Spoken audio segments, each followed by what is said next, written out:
The Chicago Cubs got back-to-back home runs in the fifth inning from Seiya Suzuki and Carson Kelly, and they lead the Padres 2-1 in the bottom of the seventh at Wrigley in Game 1 of their National League Wild Card Series. It is a best-of-3 series. Tigers went up on the Guardians 1-0 as Detroit took Game 1 of their series in Cleveland today 2-1. Tarek Skubal, the star for Detroit, went 7 2/3 and struck out a career-high 14 in the Tigers' victory. Red Sox and Yankees coming up at 6 o'clock Eastern Time. Reds and Dodgers 9 o'clock Eastern Time. Another note from Major League Baseball is The Athletic reports the Angels will not have Ron Washington or Ray Montgomery back next season.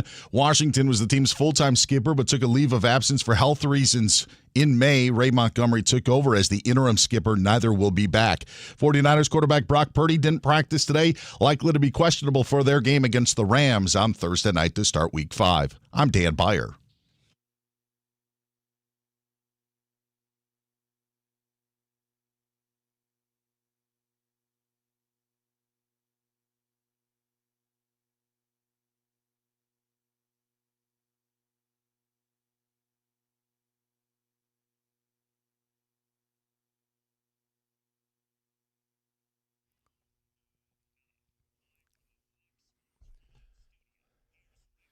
Hey, guess who's not stressed today because my team stinks and they're not in the playoffs?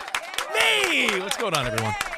Covino and Rich, Fox Sports Radio, doing it live from the Fox Sports Radio studio. Now, if you miss any of today's show, just catch the podcast. Search Covino and Rich wherever you get your pods. And after the show, today's pod will be posted. Be sure to follow, rate, review. Give it 5 stars because, as Covino would say, anything else is uncivilized. And if you want to see what we're doing, youtube.com/@Covino and Rich FSR. In fact, Spot, can you hit the monitor so I can see what we're doing here or what? Thanks, buddy boy. Hey, let's be rocking out. Tuesday. A little Taco Tuesday. Yeah. I do get tacos every Tuesday, no joke. Taco Tuesday! Stuff is so expensive these days that El Pollo Loco has 2 tacos for $5. Everything else is like $20 for lunch. Salad, sandwiches, anything. So I'll give them a shout. All right. Lot to get to today. We're going to talk about conditioning gone too far. We're talking a lot of NFL, some wild card baseball. We're giving away prizes. We're playing a game that I think you guys will enjoy. I know our boomer parents, you'd be surprised what they know and don't know. So we're going to play a fun round of Will Rich's Mom Know? She's off from work today. She's going to call up later. And it's simple sports and pop culture questions. And if you could decide, will my mom know? You could walk away with a Nerf football, courtesy of Covino and Rich and Fox Sports Radio. But before we do all that, let's say hi to Iowa Samuel. Hi, Iowa Sam.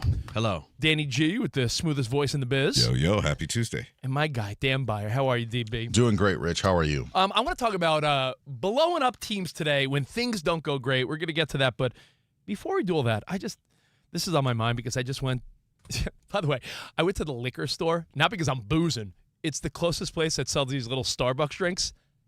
And my wife, on our credit card bill, she's like, why are you going to the liquor store every 3 days? I'm like, no, babe, I'm not boozing, I promise. Yeah, nice cover story. I know, so I got a little coffee drink. By the way, is there variable pricing at that liquor store? Because you can buy one thing one day and it's $3.19, and then somebody else is working and it's $3.99. Dude, this little crappy Starbucks can that should not be anything more than a couple bucks, like $4.50. It'll be $4.50. Yeah. Then tomorrow somebody new will be working there. It'll be $5.99. Trust me. And then $3.50 the next day. Oh yeah, no They doubt. got you by the you-know-whats. They just sort of look at you.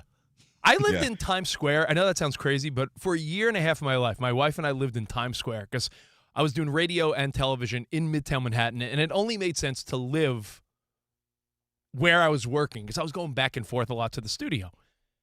I'd go to the deli across the street and get like a bacon, egg, and cheese on a bagel, and they made a different price every time. And I finally said to the guy, I live across the street. I'm local. And he's like, oh, okay. And I had a better price from that point on because they say they see tourists all day and they're like, bacon, egg, and cheese, $12. That'll be $94. Exactly. And then, they'd be like, yeah, $5. I want the local discount. So here's where I have a dumb question, and then we'll get to all my deep thoughts today. Thanks for hanging. Covino's swimming in a cenote somewhere. And based on our Mets-Yankees bet, half his vacation was on me. So enjoy, Covino. Go get a massage. I go to get my little can of coffee, and I see they have scratchers. Now, I'm not a scratch-off lottery guy. My grandfather was. I think every World War II old guy from the oldie-timey times was. I've never bought a scratcher maybe in 20 years.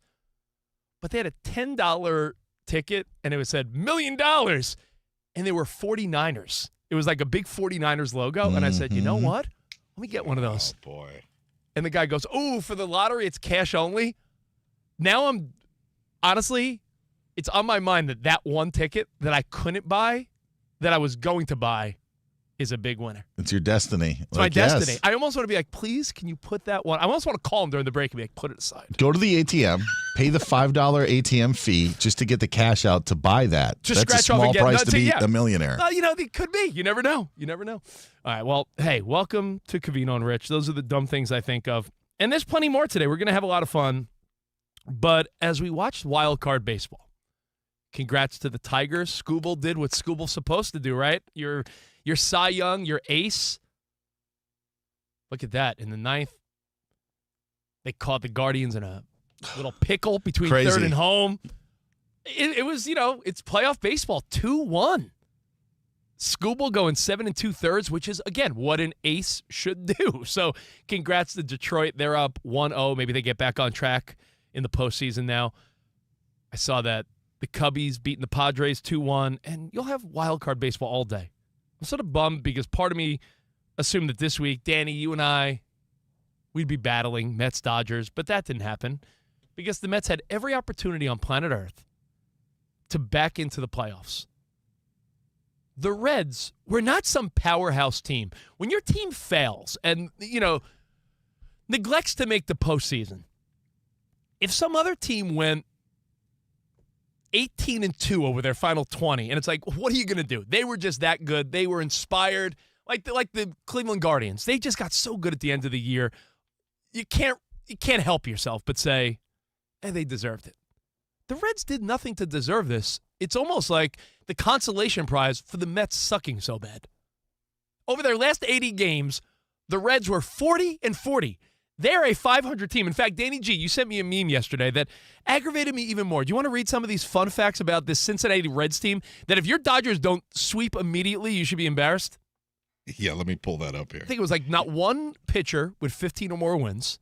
Not one batter batted 270 or higher. Yeah, no qualifying batter hit 270 or above. No batter hit 25 homers. No pitcher won 15 games. No pitcher on the Reds notched 200 strikeouts. So it's even more embarrassing when you look at what Steve Cohen tried to put together with David Stearns in New York, and the Mets fell short. I will not make this all about my Mets, I promise you, but it's just the latest example of a team that spends a lot of money, and it doesn't work out the way the fan base and ownership wanted. Here's the question. At the trade deadline, we remember, what was the big thing? Mets and Padres won the trade deadline. Mets got Helsley. They got some relievers. They got Mullins in center field. And at that time, I was like, Mets made some improvements. Those guys all ended up sucking. A major case of the suck in Queens. Is that David Stern's fault? He made the moves. Mendoza, do you blame the manager? Is that who falls on the sword? I have Met fan friends that say things like, well, no, you got to do now. Got to blow the whole thing up. Everyone's got to go.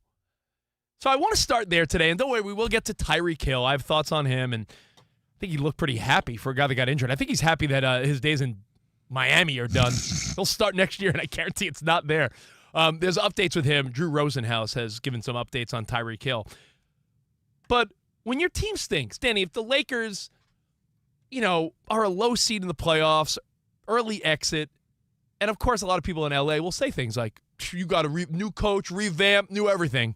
Yeah, this has happened in recent years, actually. Do you subscribe to this, or do you say, no, you don't need to rebuild, blow the whole thing up. You just need to revamp.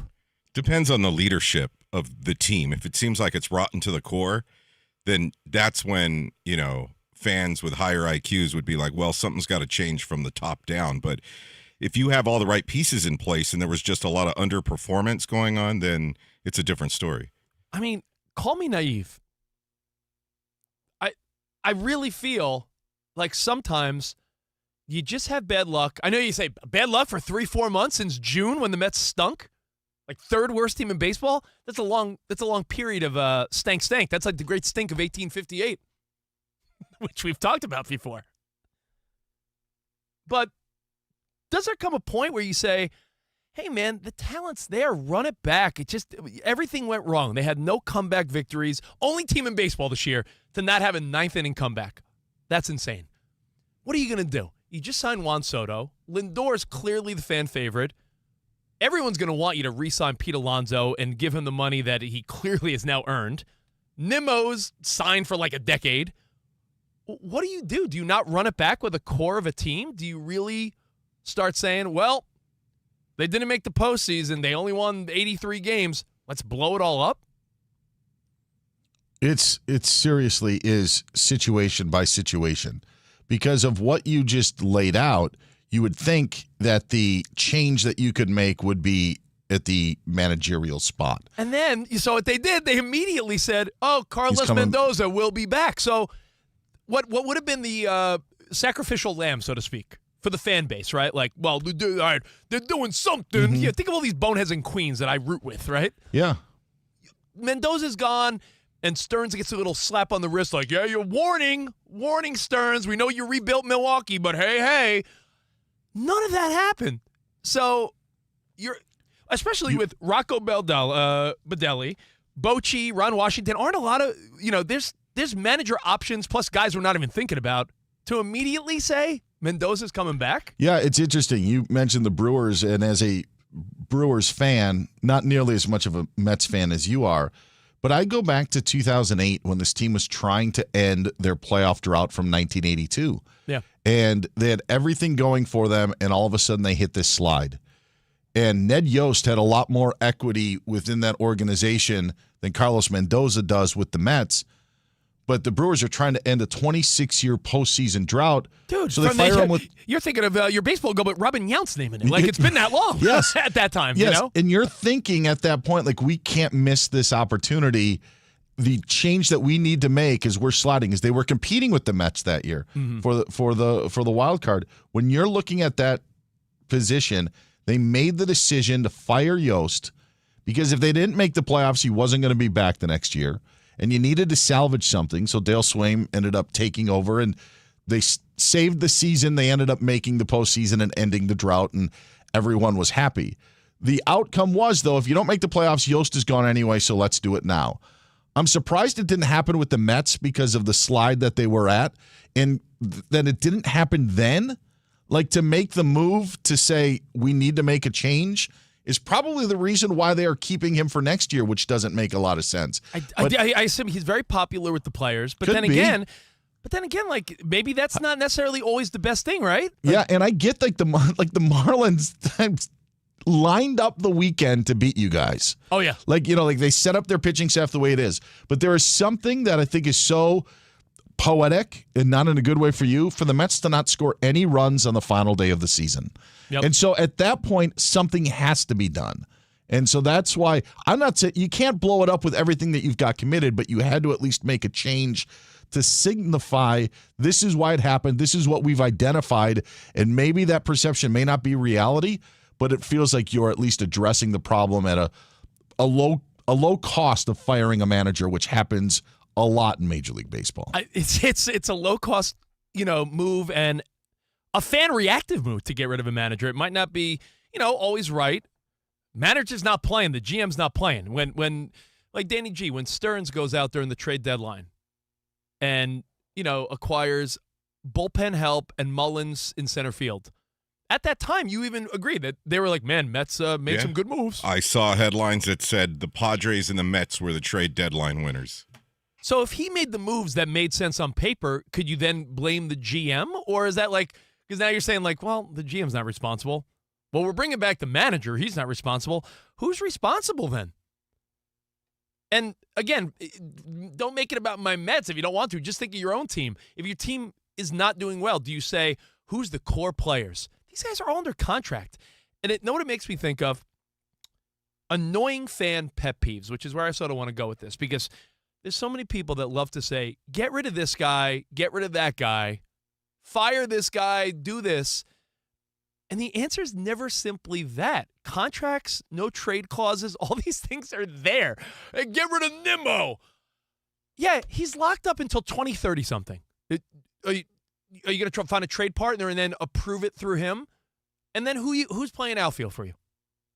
The guy that you thought was going to be captain for the Mets, Lindor. Fan favorite. Every kid's got a number 12 shirt. You going to say, goodbye, Francisco? Let me find another elite shortstop? The Mets have so much talent. It's disgusting offensively how they couldn't get the job done. Is it safe to say sometimes you just, quote, run it back and hope you have better luck? Yeah, I would say this. I think this year should have been the Mets last year, and last year should have been the Mets this year. Yeah. So if you want to go, I'll go with ball don't lie theory. So the Mets shouldn't have made it to the NLCS last year. Mm-hmm. I mean, they probably shouldn't have beaten the Brewers in having the heroics that they did. That was also a year last year that I thought that we thought as a collective group that give David Stearns a year, they weren't going to be spending a lot of money, and it was going to be leading up to 2025. I would take as the ball don't lie theory in that case if that's what the Mets are going to do. I just don't think the reason why I thought earlier you make the change at the managerial spot is because I don't know how much equity he built up last year. But if you want to look at it from a 20,000 feet view, I think that way of last year should have been this year and this year should have been last year is probably the way you rationalize it if you're Steve Cohen. I just can't wrap my head around it.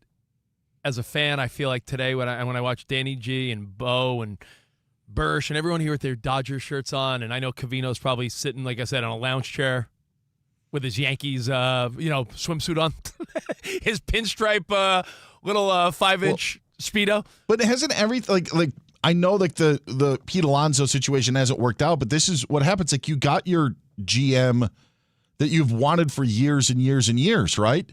You've now signed Juan Soto. Yeah. In a this is supposed to be it. And then you know what you didn't do though. But it's just 1 year. Like you have all these things that are thought to be long-term decisions.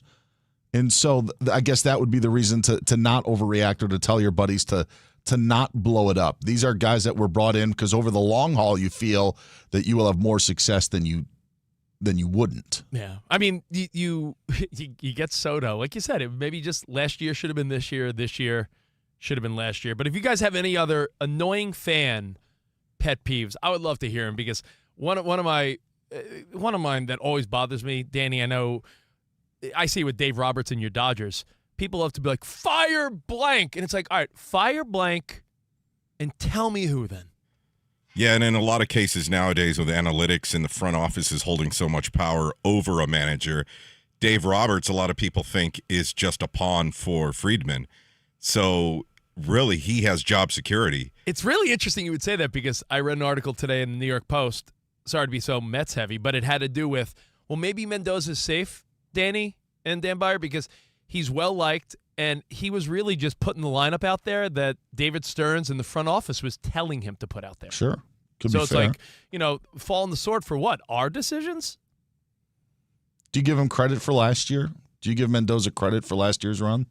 They did last year by saying when the Mets started out so bad and he was, he kept that cool demeanor. He got credit last year for that. Mm-hmm. I don't know. I just think it's very interesting to see New York fans react when they spend so much money. When you look at payrolls, the teams that spend money, they're all in there except for the Mets, Yankees, Dodgers, Phillies, all the, they're all there. Look, I look at the Seahawks, and the Pete Carroll era in Seattle is one that will be remembered fondly in later years, and still to this day because of the Super Bowl and the success in the places that they reached that they never did. But you can't tell me that the past 5 to 8 years of the Pete Carroll era in Seattle, while it was winning football most of the time, winning record, that it was inspiring football. Things got old. True. Things got like stale in a way, and that's holding on to a coach that brought your team to the greatest of heights. There probably wasn't a reason to fire Pete Carroll when they did or to move on from Pete Carroll, but You understood the temperature of your organization at that time, and ownership did make the right move, and it's now going to likely pay off, as I think the Seahawks are a top 10 team this season, and Mike McDonald seems to have that defense in a good place. But they didn't bottom out, Rich. They didn't go 3-14. Yeah, no, they just sort of lose. yeah. They were just there just was nothing there. So that's when you have to make the decision. So that's when you are ownership, or that's where you are the front office. You really have to have a sense overall of, is it blowing it up? Is it not blowing it up? Is it tearing it down? Do you just need a new voice? Because even just with the Seahawks, on paper, it wouldn't have looked like Pete Carroll was worthy of being dismissed, yet everything that you saw for the past 3 seasons were probably reasons why he should have been dismissed. And then you hear about people that, well, they couldn't read the room and they got rid of clubhouse guys that really bonded the team. And over a long season, you forget these clubhouse guys, these locker room guys in football, they may have more value than you think. I heard like J.D. Martinez and, oh, my God, Iglesias was a big deal for the Mets and kept things light. So every team's got those guys. Maybe you don't value them enough. And I don't know. It's interesting to see your team on the outside looking in when there's just so much talent. It's frustrating in all sports for that matter. It really is. Nico Horner, a sacrifice fly, bottom of the 8th inning. Cubs now up 3-1 on the Padres, bottom of the 8th. Well, I guess, I saved myself money because I probably would have tried to go to one of these games. Now I'm doing the rationalization. Save money. Playoff games. Who wants to spend all Sit that, back right, and Danny? enjoy it. Yeah, Right? yeah. And Rich, really quick to tie in a couple of teams who played last night. The Dolphins responded the way we thought they would. We saw them play hard against the Bills. We saw them play hard last night. And then I heard Ben Maller on our network screaming about how the Bengals gave up on Coach Zach Taylor. So there's obviously injury involved in that situation, but there's a couple of teams like the Titans, the Bengals, Panthers. You could list I two heard more, from maybe. I heard from the quarterback himself that the Titans are S. Yeah. Quarterback himself told me. I was like, But with NFL, you're talking about your Mets. With NFL, such a shorter season, obviously. oh, yeah. What do you do in that situation? Do you blow it up halfway through and try to salvage something with an assistant coach taking over, or do you wait until the offseason? I mean, if your team's ass. I mean, if we keeping the buck right now, we ass. If you're ass, you saw your Raiders. Antonio Pierce came in to try to save the day, but that doesn't work out long term all the time. The NFL, much shorter leash because you're talking about 17 games, not 162 or 82. It's a different mindset. I just want to make one more analogy and then we'll move on. I think whether it's baseball, football, basketball, hockey, every sport where you have a passionate fan base, especially where, again, one last Mets note, they broke their attendance record. The fans really thought you got Soto. They believed in what this team was building. So you break attendance records. There needs to be accountability. Danny G, Dan Byer, you guys are dads. When your kid does something, especially as they get older, when they do something and misbehave, they have to be held accountable. It's just... Yep, 15 minutes in the dog crate. That's what Danny does to little Koa. Put him in the dog crate.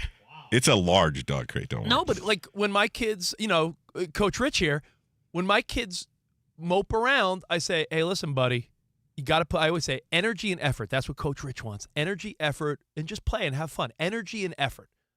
When that kid's moping around, I'm like, hey, man, then you ask me, hey, Coach, can I play shortstop or bat first? No. You didn't put in the effort. Effort and energy, buddy boy. So I think we want to see accountability. And when your team poops the bed and it's like, oh, don't worry, coaches will be back and, oh, the core's still here. Fans don't like that. They want accountability. It's like a husband that goes to Vegas for the weekend and, bangs some girl at Spearmint Rhino, and then his wife's like, oh, honey, you silly goose. Like, he should be held accountable. I'm not saying that's a true story to happen to me. I'm just saying that's happened to someone, I'm sure. Boys will be boys. Boys will be, yeah, honey. Very descriptive And then example. lost $700 on roulette that night. What? No, I'm kidding. Very specific details. Right. Well, hey, your thoughts on blowing up the team or running it back? But coming up next, we'll take thoughts on that. Tyreek Hill last night. We watched a little double doozy. The second game, more of a snoozy. It was not, and by the way, have you noticed every time I make a bet and don't put the bet in, what are we, like 5 for 5 in the last? Yeah, 5-0 when you didn't put actual money on the under 49, radio bet. Under 49.5, we hit that with Jets Dolphins by 1.5 points. Thanks. And I said Broncos -1.5. We should have just done a straight bet on that. But last night you saw some Monday Night Football. We'll break it down, break it down. All next, right here. Covino and Rich, Dan Byers hanging, Danny G, I was Sam, the whole crew, all right? Now, if you're looking for a new way to hire and manage your workforce, Express Employment Pros makes it easy. Forget about posting jobs, sifting through resumes, being ghosted, interviews with unqualified fools. Yeah, I said fools. Move up to the pros with expresspros.com. Express is your full-service workforce solution, connecting you with top talent fast. Every day, Express recruits and screens a variety of workers in your area, so when it comes time to hire, you have the talent you need ready to work. A contract workforce through Express can help you manage contingent labor costs and provide the people you need to meet current demands. And if you need full-time employees, Express can recruit for you. Express Employment Pros helps tens of thousands of companies find workers, saving businesses time and increasing flexibility. Find the nearest location at expresspros.com. They got over 870 locations, so there's sure to be one near you, backed by an international headquarters. So listen, we know that hiring's a hassle. It's stressful. Partner with Express. Go to expresspros.com to find the location near you.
I think it's the debate that's sweeping the nation right now, and I just don't get it. Remember in the movie Big? I don't get it. I don't get it. I just don't get it. What don't you get? I don't understand how people's hate of the Yankees is really clouding their logic, their common sense. Aaron Judge is your MVP. I don't care how many home runs Cal Raleigh hits. He's having a magical season. I think Cal Raleigh's great for Seattle. Congrats on their victory yesterday. Congrats on his 2 home runs. By the way, Judge also hit 2 home runs yesterday. Are you guys failing to realize that Judge leads the MLB in almost every other category? Guess how many categories Cal Raleigh leads the MLB in? 1 home runs. If that was the be-all, end-all, why didn't Judge win the MVP in 2017 when you gave it to Altuve? That turd. Get out of here. You keep forgetting there's a whole other side of the game. I don't know, defense, catcher. Where Judge is also pretty stellar Incubus style. Hold on, I just saw a He's stat. stellar in the outfield. You're acting like this guy's some sort of schlub. He made one error last year, and everyone keeps bringing that up. I got so many reasons as to why it's so clearly Judge. I need to understand why you think it's Cal Raleigh, because he hit 60 home runs? Honestly, you defending Judge, it's like fighting with my wife about something where I know I'm not going to win. It's not. It's ridiculous. It's the debate that's sort of dividing the country right now. And you know what? It's better than late night TV and politics or anything else. So we might as well lean into it. I'll be honest, this is way more fun to argue about. Judge has played 40% of his games this year at the DH position, which means he has done nothing. Because he was hurt and he still dominated. He still led the team. And when he's in the field, not a Gold Glover, and Cal Raleigh, not only a Gold Glover last year, he was a Platinum Glover, which means the best overall defender. So, wait, but did you hear what I said before about Judge leading the major leagues in everything? Major leagues. Major leagues. Cal Raleigh leads the AL in RBI, not the major leagues. He leads the major leagues in home runs, and that's it. And you know what? And people kissing his dumper, people kissing his ass. Well, that's a pretty sweet people dumper. hate the Yankees so much. You're letting it get in the way of the actual truth, which is Aaron Judge is so exceptional and so great. You should be embracing his greatness, not trying to tear him down just to lift up Cal Raleigh. It's the conversation that just keeps going on and on and on. And again, people just want to ignore the stats and hate on the Yankees. That's really it. And, of course, Judge fatigue, which we pointed out throughout the week. What are your thoughts, Your man? thoughts, Mr. Because I do value your thoughts tremendously. Yeah, it's not that deep. And I'll just say this. I will tend to go to the guy that I don't think will win it again. So if it's close, I'm going with Cal Raleigh. I think Judge has won it.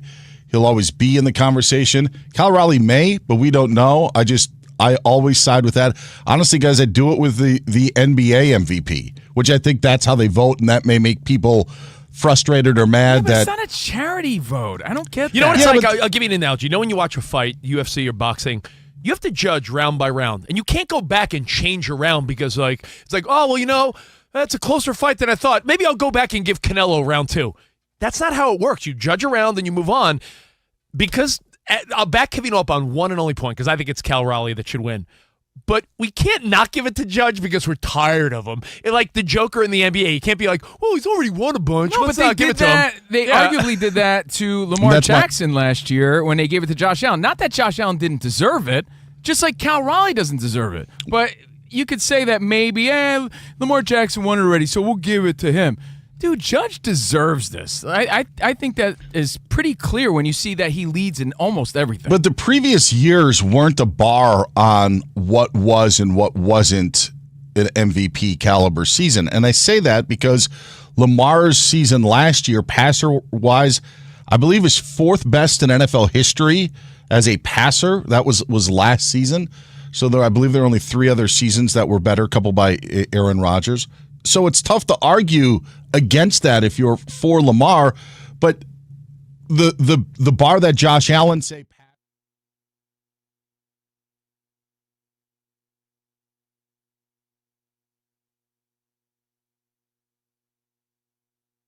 Ooh, so hard. All right, hey, doing it live, Fox Sports Radio. Love keeping you guys company. Love hanging every day. The best 2 hours. The best 2 hours of the day. Covino and Rich, live from the Fox Sports Radio studio. Dan Beyer hanging, co-hosting today. We got Danny G, Iowa Sam, and Spot on the videos. Always doing it live on the YouTube channel. And here's something I got to tell you about. The LG X Boom Grab. It's the portable speaker that powers your hustle. You got hustle? You got flow? From morning coffee runs to midnight rooftop hangs, enjoy vibrant sound with up to 20 hours of playback. And now, save 25% at LG.com. Life's good, real good. Code FALL25. Bring the boom, X Boom. And if you ever wanted to try an Olympic or Paralympic sport, pull the Iowa Sam. Fencing. Fast, safe, and easy to start. Find the beginner class near you, usafencing.org/tryfencing. That's usafencing.org/tryfencing. All right. Do we close the book on my Mets for the year? We're done? Good? Until Covino returns tomorrow. He's going to have it in for you. Do I do like a jerk move and pay him in like singles? do I go get a Brinks truck of quarters to give him? Actually, I went to the bank when I was on Ben Maller's show back in like 2016. I went to the bank when I owed him a Laker Clipper bet, and I took all the money in nickels. I got boxes of nickels, and I piled up the boxes of nickels to pay him. Oh, see, that seems he was not happy. Yeah, I don't know, because then he's going to bitch and complain that he has to then go to the bank. And you know what? I'll just be a man. Can I get a big check? Should I at least make it dramatic and try to find like one of those big checks like I'm Ed McMahon? But then again, someone told me Ed McMahon never actually had those big checks. One of those like Mandela effects. Are you down for a discount? Like we were talking with the listeners on your Carl's page about having you do something to where you could get like $500 off the amount owed. Yeah, I can be bought. You know me. What do you want me to do? What, run around the street naked or something? Well, my suggestion was here on Ventura Boulevard during an entire commercial break, you hold a big Yankees rules sign with bells and whistles and either that or a Met stink sign. No, Covino just went on vacation. He's paying for his daughter's Sweet 16, and his AC went out. Covino is probably going to try to swindle more money out of me. I need money. Yes. All right. You know what? Let's go to our buddy Dan Beyer for an update, and then we're going to talk some Tyreek Hill. DB, what's going on, my friend? Guys, Danny, Rich, Sam, Spot. We got a final at Wrigley, but before it went final, this happened. Kelly swings, and it's a high fly ball, deep left center field. Going back, Sheets at the track near the wall. Gone! Cubs take the lead! Carson Kelly went back-to-back with Seiya Suzuki. Cubs led 2-1. They added insurance in the 8th on a Nico Horner sac fly. They just beat the Padres 3-1 to get Game 1 of their National League Wild Card Series. It's a best of 3. Cubbies win 3-1. Look at Danny G smiling. You hate the Padres, huh? I didn't say anything. You're smiling ear to ear. Come on, Manny Machado. You don't want him to be happy? All right, anyway. It's interesting because the Brewers fared better against the Cubs this year than they did with the Padres. But you would think, do you want to face your rival? Do you want your rival to lose? Yeah. Well, right now, 3-1, Cubs get that victory. A lower scoring affair earlier today in Cleveland between the Guardians and Tigers. Skubal drops the hands into his motion. The 0-2 swing and a miss. Changeup. Gets John Kinsey Noel to start the 8th. 14 strikeouts for Tarek Skubal. And 7 2/3 on the Tigers radio network, a career high. It's at a franchise high in the postseason with 14 Ks. Tigers beat the Guardians 2-1. Cleveland had a runner on third with no one out in the 9th, and the Tigers got out of it. Man, yeah, they got Jose Ramirez in a rundown after a comebacker to the pitcher with one out, and that kind of saved the day for the Guardians. Red Sox and Yankees coming up 6 Eastern, Reds, Dodgers, 9 Eastern. Ron Washington, who had to take a leave of absence this year because of health issues for the Angels, will not return next year as their skipper. Neither will interim manager Ray Montgomery. And here's an update on Brock Purdy for you. The quarterback said today he would not be able to play if they played the Rams tonight because of his toe injury. Says he's got 2 more days to not practice. But John Lynch said earlier today on KMBR that Purdy will likely be questionable for that game against L.A., as will Juwan Jennings and Ricky Pearsall. And agent Drew Rosenhaus says that his client, Dolphins wide receiver Tyreek Hill, had successful surgery to repair his injured knee and says the realistic goal is for Hill to be ready by the start of the season. Danny's Raiders are putting Colton Miller on IR as the tackle suffered a high ankle sprain with a hairline fracture in his leg, and that lost to the Bears this past weekend. And some sad news from your alma mater. Former Syracuse hoop star Lawrence Moten died at the age of 53. Rich, back to you. Yo, Dan Beyer, did I hear you correctly? And please say no. Ricky Pearsall and Juwan Jennings both questionable? Likely to be. That was the message from John Lynch. No practice for them. Well, short week. Maybe they just get a little rest. Yeah, yesterday was the estimated practice report. Today would have been the only real workout they would have done, but that was the message from San Francisco. Oh, man, that point spread jumped from 4.5 to Rams by 6.5 in the last day. So sentiment is that short week, Niners are banged up, Rams are home. Yeah, and the Nick Bosa injury, I think still just no matter what happens, everything is added on to that. You're already playing with kind of a short deck in that scenario. So, yeah, not adding up good on a short week for the 49ers. No. I always wonder this, and I've said it before. It's not so much a deep stoner thought, but like when Brock Purdy has 2 days until a Thursday night football game, and Dan Beyer and all the experts are saying, well, we'll see. We got 48 hours. How is he nursing that toe? I mean, does he have an on-site, like, masseuse, like, rubbing his tootsies? Is he, like, heating it, cooling it, heating it, cooling it? Like, or is he just chilling? I always wonder, like, to what extent when some guy's like, well, his hamstring's a little, is he have someone nonstop throughout the day just rubbing him down? I would think so. Right? I mean, to that point, yes. So-and-so's going to come over to his house. Remember when T.O. used to go in, like, chambers and stuff? Like, yes. This is the top level of all athletic performance. So I, in my mind, picture Brock Purdy from now until Thursday has someone caressing his toe. Sure, you fantasize about it. Do you want him, like, I mean, this is a big picture sort of deal, I think, with the 49ers. I don't know if it's a guarantee if they beat the Rams on Thursday night if he plays. The argument could be, Mac Jones has looked pretty good. Yeah. I would not be. I don't think it's worth 4.5 to 6.5. I don't think it's a 2-point spread in Vegas move when you go from Purdy to Mac Jones. I think Mac Jones has performed admirably under Kyle Shanahan's system. I think the bigger question marks are, if Pearsall and Jennings are banged up, that's not good because now who's the weapons? You're going to be doing practice squad guys before you know it. Yeah. So I think Mac Jones will be all right. All right. Well, speaking of wide receivers, one of the most flashy, fun, fastest, most respected wide receivers in all of the National Football League looked really fired up yesterday. Before the game, Danny, as we were ending our show and making way for the odd couple, I said, look at the screen. Yeah. Tyreek Hill, his hands firing up around. his teammates. No, he's fired up. He was really pumping up the Dolphins in that sweet-looking uniform.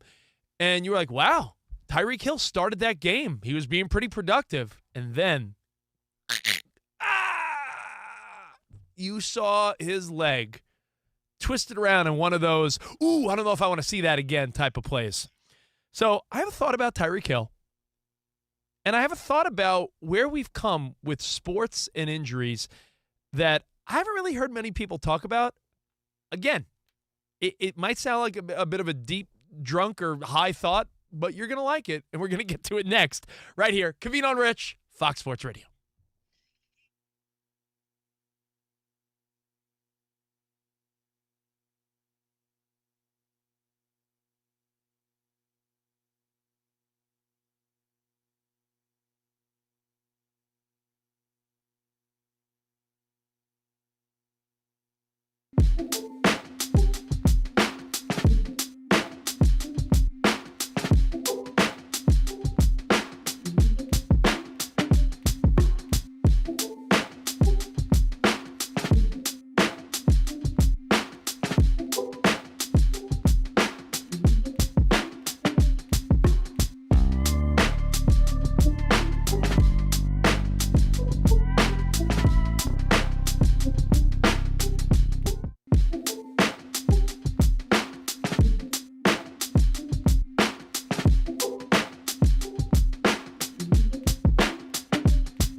Have you ever been done dirty in a pic? Well, the 76ers did Jared McCain dirty in a picture that went viral because he's sitting there posing in front of a bench press, but on that bench press are 2.5-pound weights. Look at this, 2.5-pound weights. So that's a total of 50 pounds. 45-pound bar, 5 pounds, 50 pounds. He's benching 50 pounds. The only guy I know that lifts less than that is this guy, Rich Davis, and his Pee Wee Herman workout. But it got us thinking of other pics where athletes got done dirty. And the first one that comes to mind is the Tom Brady Combine. Because this one just never stopped showing up. Well, haunted him his whole career. It's not so much that he looks bad. He just looks like an average fella. But it's Tom Brady, the studliest, Well, it was always winning that. men. Look how far he's come from that. He's sitting there in his boxer shorts, all pale. Just like our next one, which I find to be the ultimate disrespect because I think it diminishes our GOATs like Tom Brady, and that's the Michael Jordan cry face. Michael Jordan? They did him so dirty with that cry face everywhere, all over social media. Poor Michael Jordan. And he acknowledges it because at the late, great Kobe Bryant's service, he said, I'm going to try to keep my stuff together. I'm going to try to keep my shit together because I don't need another cry face. Yeah. So he knows it's out there. Another time where an athlete got done dirty is your boy. And I loved it, though. I loved it. Your boy. It's my boy. Juan Soto. Dude, this was a bad angle. Juan Soto is not a fatso. You remember when Juan Soto was putting on the Mets jersey and he was there and he was like 6 months pregnant? Remember that? I loved that as a Yankees fan at the time. He just had a big lunch. He went to Carmine's. I could be he. He had some street meat. He was just at the Shake Shack. But it makes me think of Patrick Mahomes too, because it's always, look how soft he is. He's the GOAT. He's the guy. Bod. He's got the dad bod. He became the poster boy for dad bods everywhere because he's not as ripped as you would think he is. Well, again, if you watch quarterback, Man, you guys did me dirty. If you watch quarterback on Netflix, you realize he's so pliable and flexible and no, he does clay. But if you've seen his workout, it has nothing to do with weight training. He is bending in all weird positions so that he could get crushed by, like a Max Crosby and survive. So yeah, it doesn't affect his gameplay by any means. It doesn't matter, but unflattering, and it goes viral. Yeah. And there's one picture for me in particular, Rich, where it's haunted me for the past, how long have we been here in California now? 10 years. For 10 years. Now, there's a random story, but our very first broadcast. Sounds like a name drop, too, by the way. It does. But our very first broadcast, it's not bragging if it's true, here in Los Angeles was at Henry Winkler's house. Much like he said to Patrick Mahomes, you have a spot at my table. Remember he said that to Mahomes? And we took him up on it. And Mahomes was like, oh, man, better believe it, Fonz, I'll be there. He said that to us. When you guys get to California, you could broadcast at my home. And we did. And he served us bagels and lox and food, and they snapped a picture. And I looked like an extra of The Sopranos. I look like Bobby Bacalao. I don't know what happened in this photo. Do you have gabagool in your cheeks? Did you shove some? It was a long road trip of partying and drinking and debauchery. I was bloated. I don't know what was going on there. And then, not only was this a terrible photo, it's the photo that keeps on giving, because the more you look at it, the more you see. But I got done dirty in that photo. I wasn't ready. I wasn't prepared. I wasn't looking. I turned around, snap. All right, when you talk about getting done dirty, then I think I might win, because we had the legend Dee Snider, Twisted Sister, on our show. Someone said, are we smiling or are we doing rock horns? And someone goes, we're smiling. So I was like, all right, let me get ready to do my cheesy smile. And then someone else goes, no. Rock horns. It's Dee Snider. You're rocking out. So in that moment, I was like, wait, am I doing rock horns or am I smiling? And I fucking did both. I mean, not that I look cool, but you look like the cheesiest guy that ever was. You look like.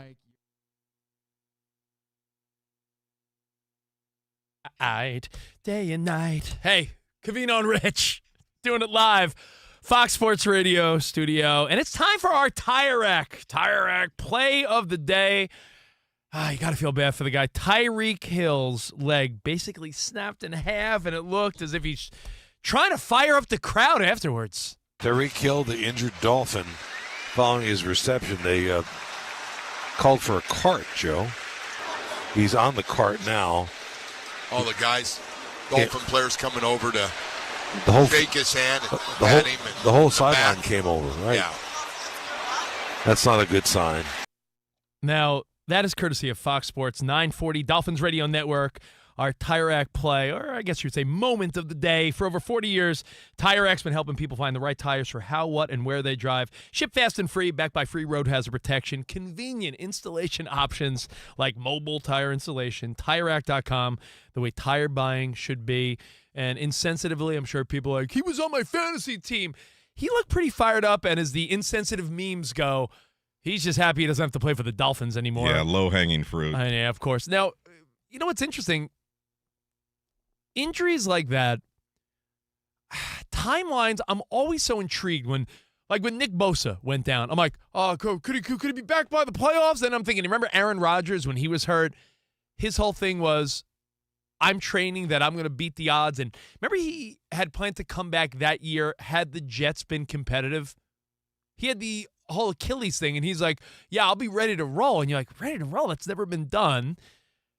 And I see my dude, Brandon Ayuk, with no real end in sight. When's he coming back? But Tyreek Hill, according to Drew Rosenhaus, right? Dan Byer said the plan with the right rehab will be the beginning of the season? Oh, Isn't that a lot? That's ambitious, no? Oh, it's not only ambitious, it's such an agent doing his job for a guy that will be available for teams to sign. Yeah. So that's the issue at hand. Is I wouldn't believe anything that Drew Rosenhaus is saying, but I am reporting it because that is what he said. Yeah. I just think it's the surgery they had today, successful from what we understand. But like as Ayuk's situation was, Kyle Shanahan says, guess what? There was more damage. Are we going to find out what exactly happened to Tyreek Hill's knee? Is it just an ACL? Is it multiple ligaments in that knee? I think it behooves only Drew Rosenhaus and Tyreek Hill to say that he is going to be ready for the start of next season. Man, it did not look good. And I always wonder in those moments. And again, God forbid this ever happens to any of us playing rec sports or anything. You know, every so often you play softball, basketball at the gym. You know, you see guys your own age, 40-something, all of a sudden, I've seen guys rounding second base, and as they always say, look, is there a sniper in the tree? Like some guy just falls in between second and third base. As we all get older, not just pros, people have these injuries, and they're brutal. You see people twisting knees. Is the adrenaline pumping so much that while it is pain, it's more just that adrenaline shock? Or do you think it's, not to be morbid, is it like a constant pain in that moment? Or is it more adrenaline and shock, you think, when Tyreek Hill is like waving and pumping up the crowd?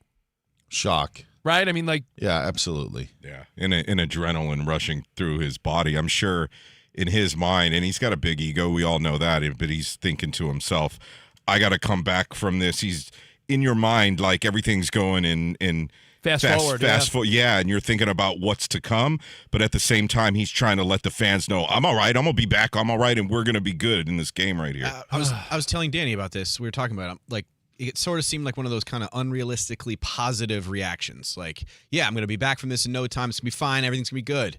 Well, like, I guess to be a really great athlete like that, you have to have that mentality. I guess so. But Drew Rosenhaus, like Dan Byer said, he has to be optimistic. Danny, didn't you say you sent me a little screenshot of what, like, some of the guaranteed money that's not guaranteed, or some of the money that you might have thought, oh, he's going to get, but there's not a lot of guarantees for Tyreek Hill? Yeah. I'll look up that contract info right now, but as Byer was saying, he's going to be available, and according to Spot Track, it says his contract contains $1.8 million of per game active roster bonuses in 2025, $1.4 million of which he'll now miss out on. None of the $36 million owed to him in 2026 is currently guaranteed. Ooh, damn. So that's we forget perspective sometimes because these guys make so much money. That injury, could have cost Tyreek Hill $30-40 million. There's also the fact of there sometimes are injury guarantees in contracts. However, with that being the final year next year of Tyreek Hill's contract, not likely to have injury guarantees. So remember when the Broncos benched Russell Wilson? Yes. There was also the point of they don't want to get him hurt so his salary the next year doesn't kick in, and then you're on the hook for that. With Tyreek Hill, that doesn't apply in this situation. Tyreek Hill and Drew Rosenhaus, their goal now is to recover and put the perception out there that some new team's going to sign him to a new deal next year because he'll be ready to go for week one. That's wild. So wishing Tyreek the best. And I want to bring up a thought that you might think, Rich, is this like did you have an edible last night? I did not. But this is a thought that I feel like I don't hear enough people talk about. Maybe seem to free your mind at night. Let me tell you, Danny G, maybe it's because I'm not thinking like a sports stat nerd. I'm thinking more like a regular dumb guy thought. In our lifetime, the amount of Tommy John surgeries, ACLs, Achilles, these major, major injuries we're seeing in sports. Is there any part of you that thinks when these sports were developed, we have outgrown athletically the way these sports were designed to be played? Meaning, people weren't throwing 103 miles an hour. Tommy John surgery and all these things weren't a thing because it was just a bunch of tough guys that had jobs in the offseason and threw 85, 90 miles an hour. There was, of course, a Nolan Ryan, but these guys weren't throwing like that. When we were kids, there was one Lawrence Taylor. Every team has three guys with the size and speed and strength of Lawrence Taylor now. So we'll continue this deep thought and more next, right here, Fox Sports Radio.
studies show our grandparents have the most influence on us.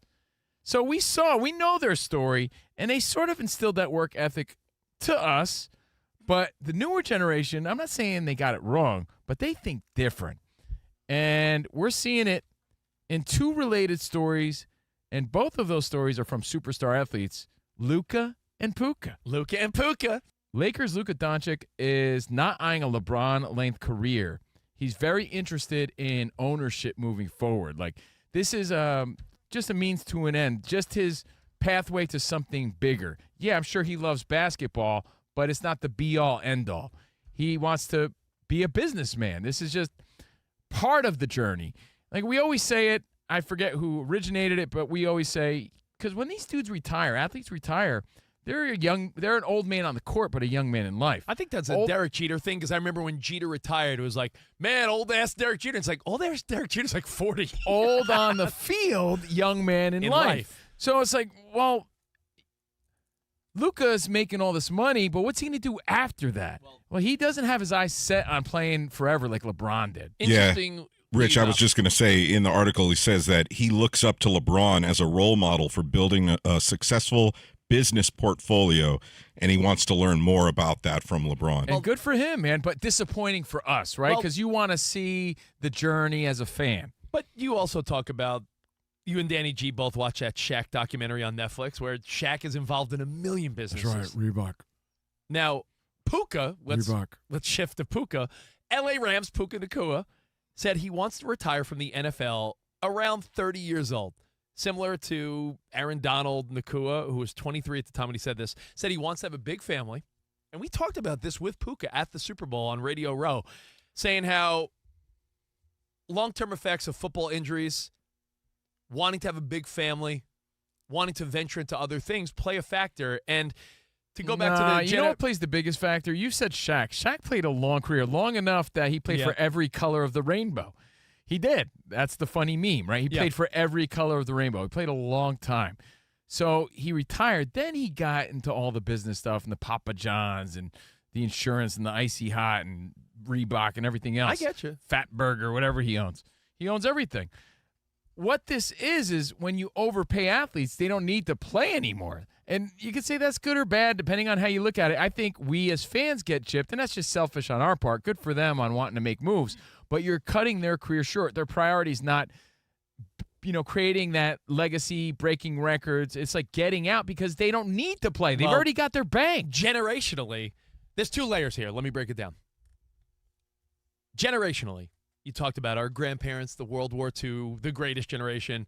Then our parents, boomers, then here we are, and then, your kids are living a way different life, right? Generationally, your grandfather may have worked at the same company for 50 plus.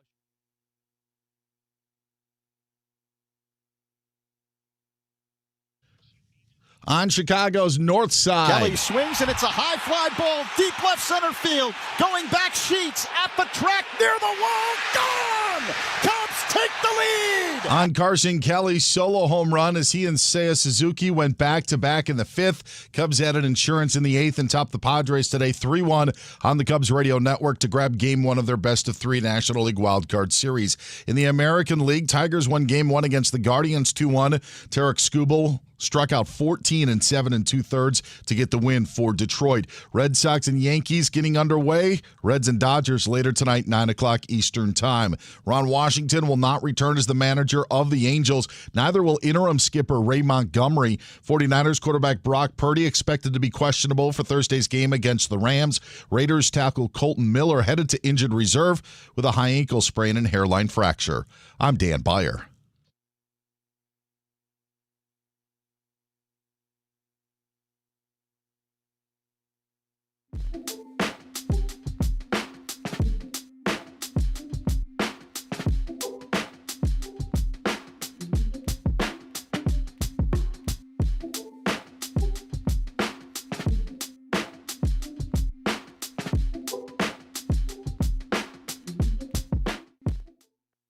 Hey, what's going on? Covino and Rich on Fox Sports Radio. Covino, what do you think he's doing right now, Spot? Think he's I actually think he's listening to make sure you don't mess this up. He is the type of guy that would listen while he was on vacation. He would. You know what Covino does that I'm not, Hi, Covino. I'll get into it in a second. Let me just let you know we're doing it live from the Fox Sports Radio studio. And this isn't just a game. It's a once-in-a-lifetime and generation event. The Harlem Globetrotters 100-year tour. Come be part of the legacy that never stops. Be there or be square. When history is made, the Harlem Globetrotters 100-year tour. Get your tickets today. Get your tickets here, harlemglobetrotters.com. And with the iHeart app, you could stream us, make Fox Sports Radio one of your favorites. And don't forget, we are doing it live on the YouTube right now. I'm going to pull up the YouTube chat and say hi to you guys. YouTube.com/@Covino and Rich FSR.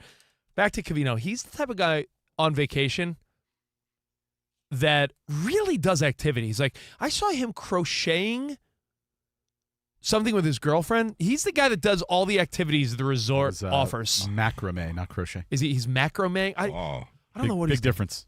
My grandma would be hyped. Like, Danny, if the resort, she had crochet needles all over her apartment. It's very soothing. I feel like don't knock it. Covino's girlfriend, as we know, because we play the game, is a Covino or Belichick. Covino has a younger girlfriend named Jordan, who's in her early 30s. She pulls him into all these activities, like, let's go, let's go play archery. Let's go, boarding and stuff. He does these things so out of his comfort zone. So I'm sure we'll hear some stories tomorrow. Covino will be back. But right now, I want to continue my deep thought, and then we are going to play Will Rich's Mom Know? We're going to give away some Covino and Rich, Fox Sports Radio, Nerf footballs. I texted my mom. I said, be ready in 15 minutes. We're going to give you a call. We're simply going to give my mom basic sports and entertainment questions. And it's really like, do our boomer parents know these answers? We'll do that coming up. All right. But my thought about Tyreek Hill.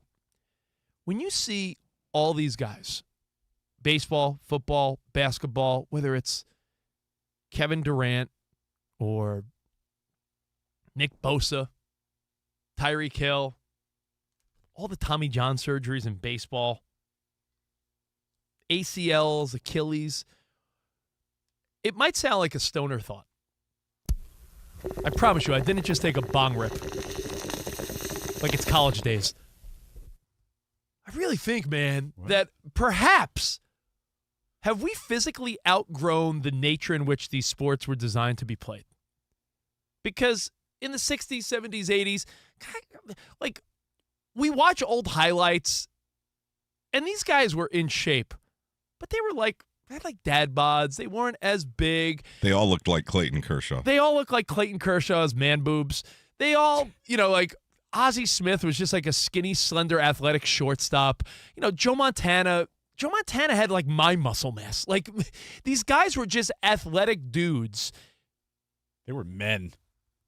Yeah, that's what I'm saying. They had like dad strength. They had like, like your grandpappy would like have the ability to like lift stuff, and you're like, yeah, grandpa, you never worked out. Why are you so strong? I feel like athletes had that type of physique.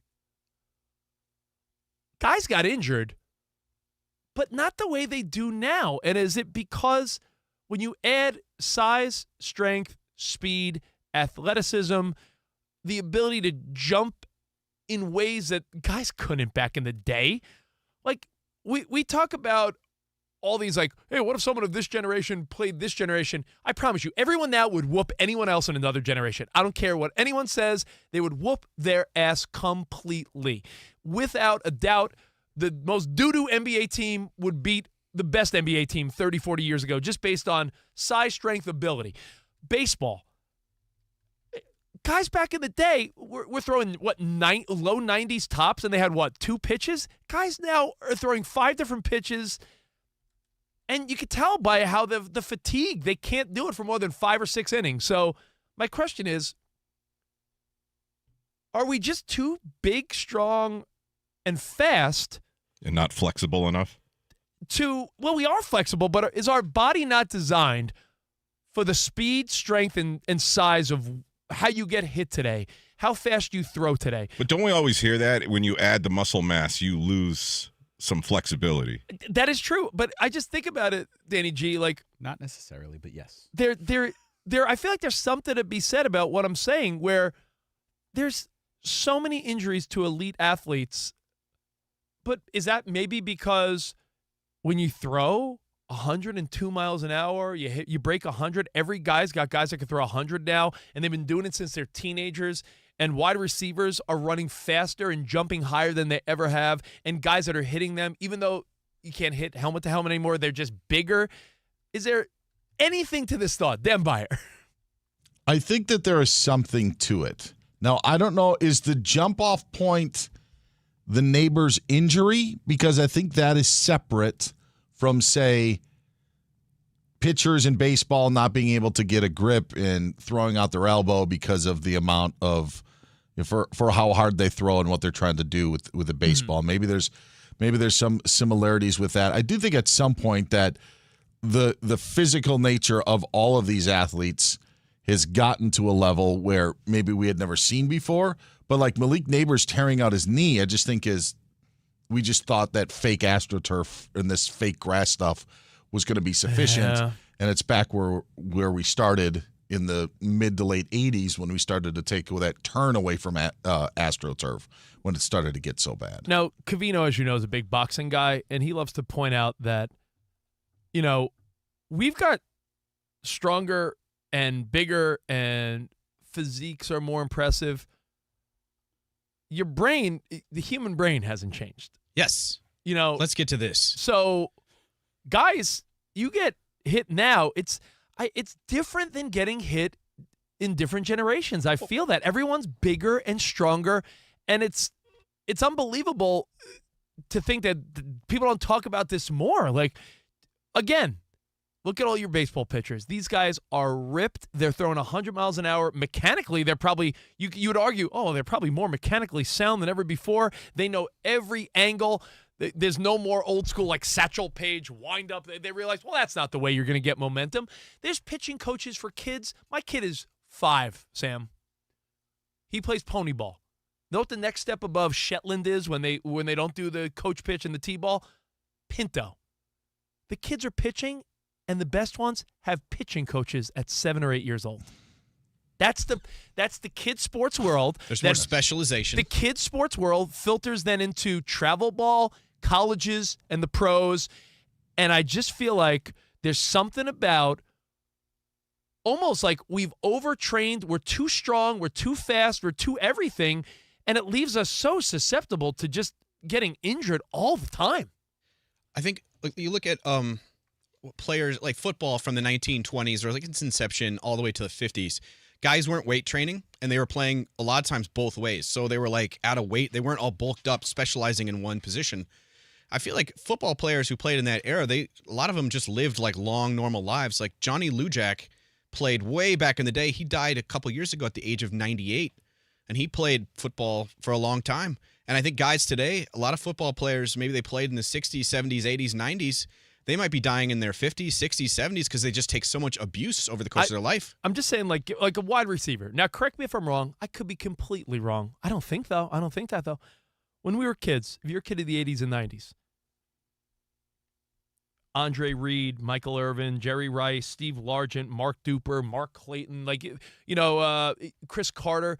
Yeah, they got banged up. But you name every team in the NFL, and I could almost feel like you could tell me how they've missed a year or half a year because of some legitimate major injury. It is wild to me.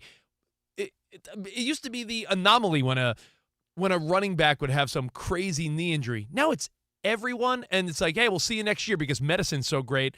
But guys are being torn apart, and I want to take your feedback on I think guys are asked to do more from certain aspects. I don't know why I feel that quarterbacks were only suffering maybe a knee injury here or there, or like if Joe Montana got smushed, yeah, and he got like a shoulder injury. Joe Theismann, as graphic and gruesome as that injury was, like those were the type of injuries. Now with guys being more mobile, and moving around and doing those things. I don't know. I don't know. I don't know if there's scientific data that has that information, but I do think that you are doing more, so you are more susceptible to certain types of injuries. Yeah, quarterbacks are more mobile and run more than they did, 30, 40 years ago. The routes receivers are running, the crossover dribbles and quick movements these NBA players are making. The 102-mile-an-hour fastballs pitchers are throwing. There just seems to be so much more stress on the body because we're demanding more that everyone just can't. And don't give me this BS that guys were just tougher back in the day. No guy's rupturing his Achilles or ACL injury and just keep playing. Don't tell me guys were so tough that they played a season, terribly injured. It wasn't. Don't give me that BS. Yes, Danny. Oh, that was me. Oh, what's up, Sam? I just think also guys in the last 40 years are eating more protein. They're just bigger. They're stronger. And yeah, like you said, our skull and our brain are the same, but when they're getting hit and it's more like a collision than it was in the past, then it just does more damage to the body. Like offensive linemen in the 50s were like in the 200, 250-pound range. Now they're over 300 pounds. So in the game of football, and I don't know if this is like this in any other sport. I don't think that there is because I think football is so unique. I think that football has just gotten more complex, gotten more complicated throughout the years. Yes. It's not just hand off to the running back, throw the ball to the tight end or wide receivers. So there are schemes, the cuts, the athleticism. Everything. Right? The athleticism is the word, right? Because all this, everything I'm saying across sports comes down to the athleticism that's needed to play in today's professional sports world. Yes. And I think 40 years ago, and I just use that as an example, I don't know how many times we were talking about ambulance balls. And I'm talking about the throws that the quarterbacks make where their wide receiver is going to get killed. And someone like Jack Tatum in the 1970s, Danny's Raiders, made a living off of that, right? Crushing a wide receiver on a slant. Now, that's kind of been eliminated. Teams aren't doing that as much anymore. So someone may say, well, look at what Jack Tatum did to these guys in the 1970s. With all that being said, I do think NFL teams now are so deep in trying to find any edge that they can get that they push those lines to maybe you end up putting guys in tough spots because you're trying to get any advantage that you can get. It's amazing when you always hear it at the combine. They'll be like, man, this guy's 300-something pounds and he runs a whatever 40. And you're like, how? Like, my dude, Big Trent Williams on the Niners just seems like, how could he be that big and strong and that agile? And I heard, I'll give him props. I think it was Nick Wright or Broussard, who used to do Odd Couple. On FS1, they were talking about how for the Ravens, can the Ravens weather this Lamar might be injured storm? And it's like, they were talking about how if you load up that line, fullback, and get all these guys they were naming are all 6'3", 6'4", 300 pounds. Fullback, the size of Derrick Henry. And you're thinking, like, these guys are they should not be that fast and agile for their size. It doesn't make sense to me. Let's go to Nick in Alabama. You're on with Covino and Rich. What's up, bud? Holy mackerel. I appreciate you guys taking my call. What's up, man? I really didn't think you'd take it. I listen to you guys all the time. I love you. Oh, but thanks, man. Listen, guys, I think you're missing the boat. Oh, let's hear it. Look, I played sports, and I quit college football because my coach, God bless him, Gary Barnett, wanted me to take steroids, and that was back in 1982. But I was a cop for 36 years, and I've seen people destroy themselves because they take body-enhancing drugs, whether it be testosterone, Dianabol, testosterone, HGH, whatever. Here's the problem. This is the part that nobody wants to talk about. When you grow the muscle so fast, the tendons don't grow. You have to understand, like, you can have the biggest quad in the whole world, but the tendons that are around it, the steroids don't make those grow like that. So whether it's illegal or legal enhancements or supplements, you're saying that our body's not designed for that. Like our buddy Mauser hit us up in Cincinnati. He goes, it's interesting because all these injuries happen, yet we could all agree that equipment in all sports has gotten safer. Helmets, padding, baseball, basketball, compression, this, that. Like, the equipment and everything that And goes the with it is pitchers better. don't throw complete games any longer. Yeah, pitchers throw 80, Well, they 90 average pitches. 5 innings? 5-6 innings, so it's a very different game. Rules have been changed to make the games, a lot of games safer. Like my friend's father was a center for Iowa in the early 1970s, and they were terrible. And you were allowed back then to, like, when the center was snapping the ball, you could push the center's like face down into the dirt. Like you could just like pile drive him. And my friend's dad, he's passed away now. He had nerve damage in his shoulders and neck, and he developed Parkinson's later in life. You wonder if maybe the rule changes help people, but they have too much weight on their frame, and like our caller mentioned, the tendons issue. Yeah, Bob in Texas, you're on with Covino and Rich. What's up, Bob? I think when you compare generations, it's like fine china against stoneware. And the players today have been more specialized, and they play less sports when they're younger, and everybody's a pitcher for the rest of their life, or they're a receiver for the rest of their life, and they're not as much all-around athletes and well-rounded, and maybe not choosing the right sport. But if you look at some of the players today, they could not play in the 70s because they couldn't throw a complete game. Yeah, but they're bigger and stronger. They just don't have. I don't know. They're just. It makes no sense, because if the guys are bigger, faster, stronger, more agile, how are they also more fragile? That just doesn't make sense. There's muscles, and then there's joints. And it seems like a lot of these issues are happening around the joint. And, there's the hamstring strains, obviously, but like so the joints aren't being strengthened. And I'm reading a couple things and checking out AI and seeing all these different sort of effects that are having on it. And a lot of it is players are training for explosiveness, not for joint stability.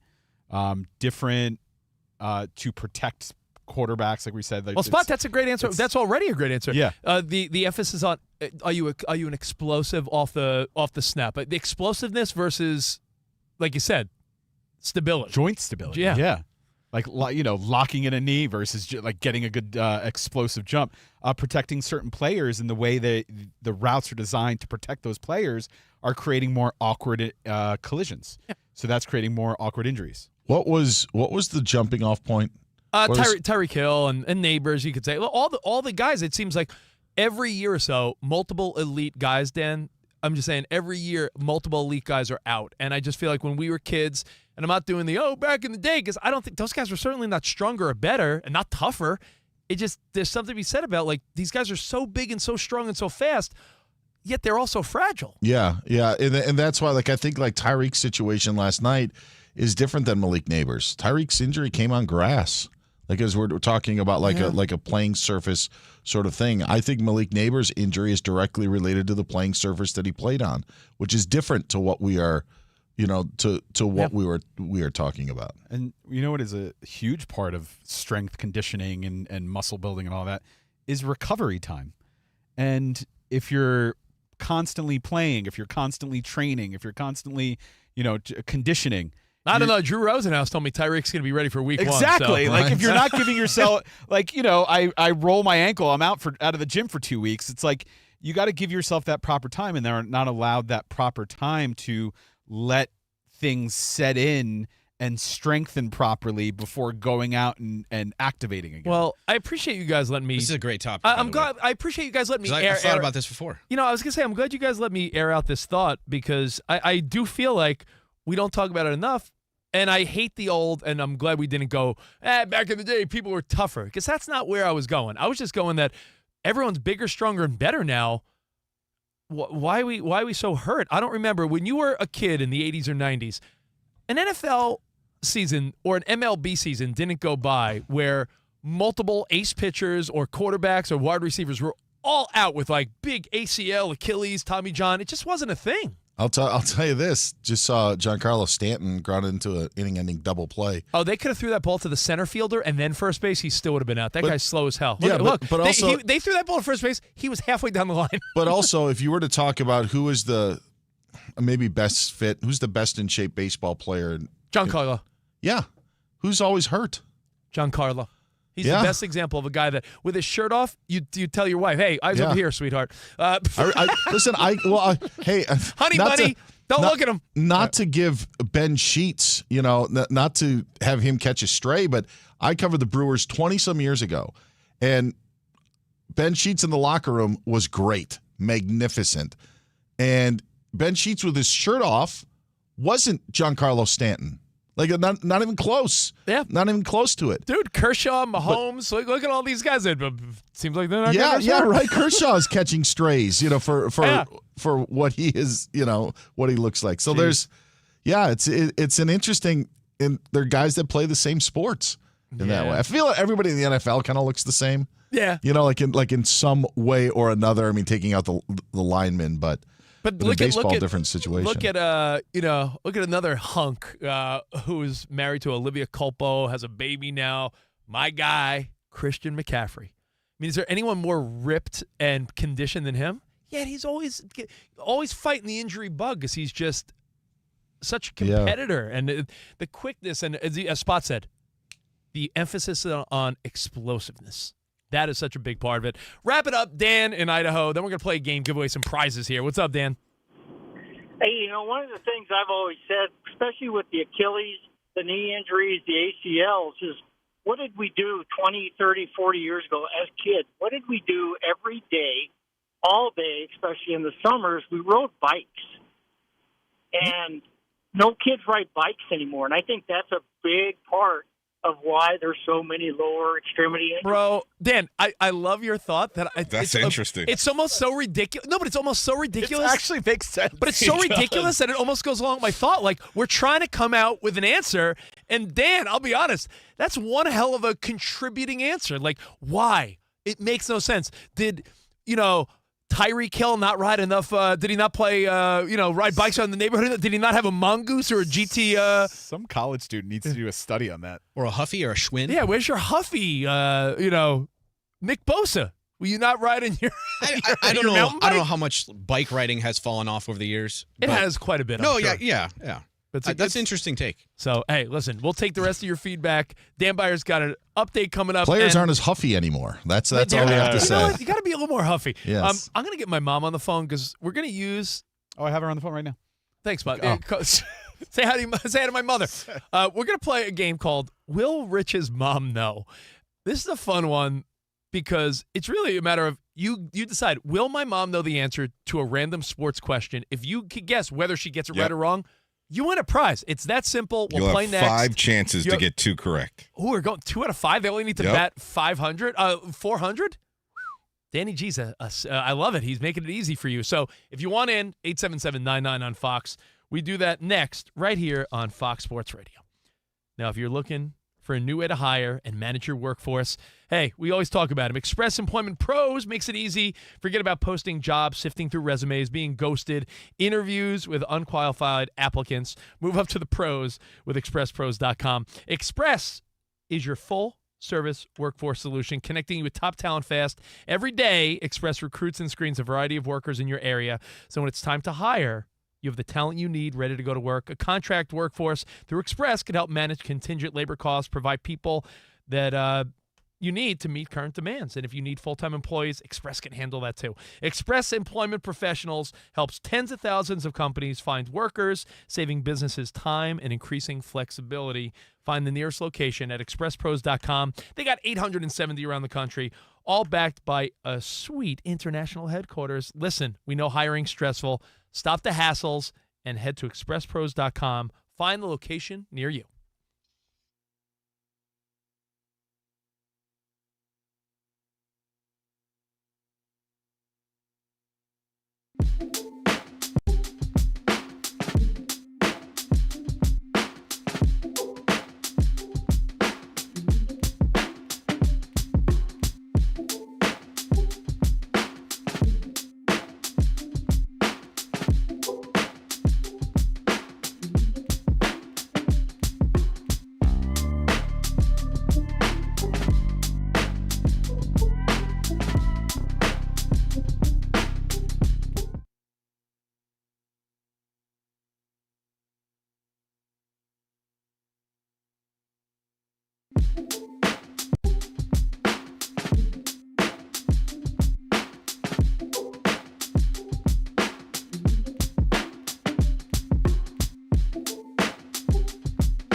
next year begins the robot era. Robot era begins. Happy That's birthday, a strike. Strike 3. You're out. Wait, is it the robot from Rocky 4? Happy birthday, Paulie. No, man. It's awesome. MLB is going to implement the automated ball strike challenge system in 2026 after the league's competition committee approved robot umpiring. Well, let me tell Human you. umpires obviously will course. call every pitch, so you're still going to have the human element, so don't be crying about But it. I think They're not taking our jobs. But I think there's some idiots that just read a headline, because I've already seen people saying, like, man, no more umps. It's like, no, buffoons, umps. Teams can appeal 2 calls per game to ABS. They didn't take our advice, Rich. I said, strike 3. make it a third, right? If you you get the first 2 right, they should have give you a third. But you know what, Danny G? We saw it executed in the Major League Baseball All-Star Game this year. Yeah, it worked. Edwin Diaz was on the hill for the NL. He thought he cut the corner on a third strike. He did a quick tap of the hat within 3 seconds. Boop, boop, boop, I think boop, it takes strike up 3. to 13 seconds is what I heard. But, I mean, it feels very quick. And what is really cool about it is that it's very interactive.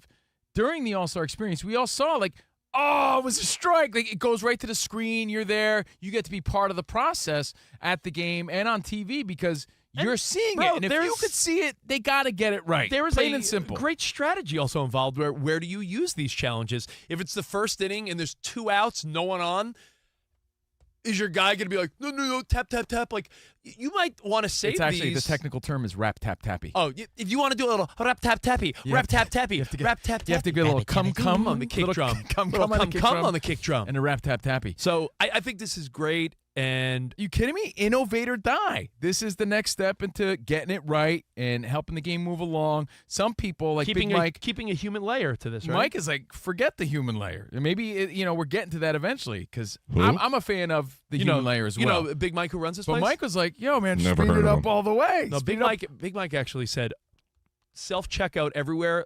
I want people to lose their jobs, I believe is a Big Mike The said. rules are simple. ABS challenge rules. Each team gets 2 challenges and can keep them if they're successful. Challenges can only be initiated by a pitcher, catcher, or a batter. No belly itchers, Rich. Pitchers, Okay, not pitchers, belly okay. itchers.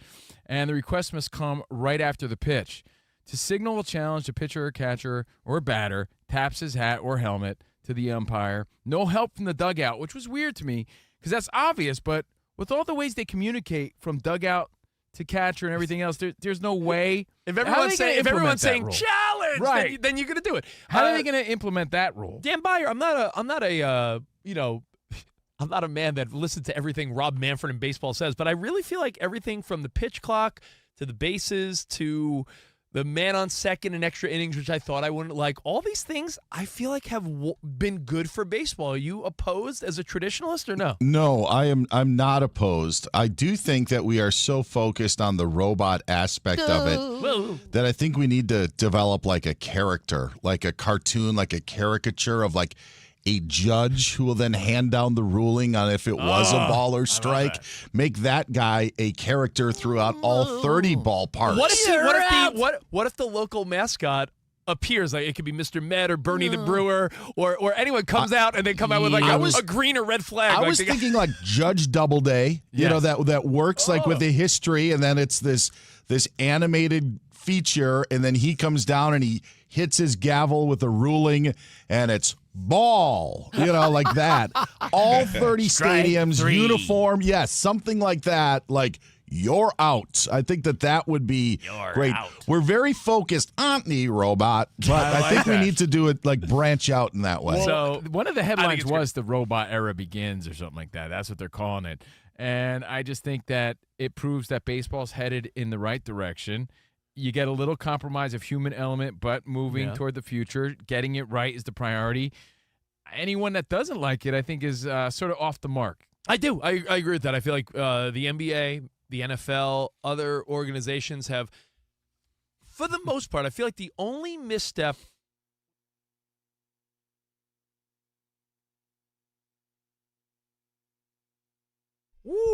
little Blondie. Hey, Blondie. Where? Hey, Covino and Rich, Fox Sports Radio.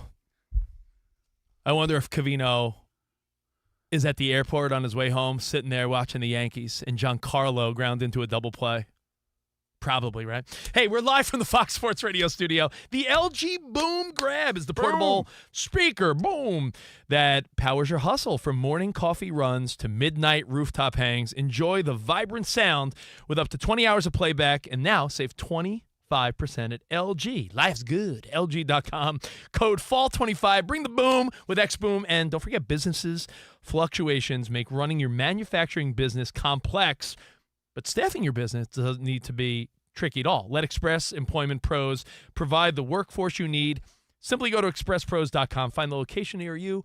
That's expresspros.com. Now, we played this game once before when my mother was visiting Los Angeles, right, Danny G? Yeah, she was live in studio at the time. And I just find this fun because I think we always want to know, like, hey, do you think your mom would know that? Do you think your dad would know that?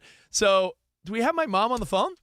We do. Sam, go ahead, fire up that music. Oh, let's go now. Yeah, here we go. And we will get Richie's mom on the line. Hello, Rich's mom. Mom? Hi, guys. Oh, hey, Mom. How are you? That's my mom, Marianne. Good. Say hi, everyone. Good. All right. All right. Hey, everybody. Hey, Mom.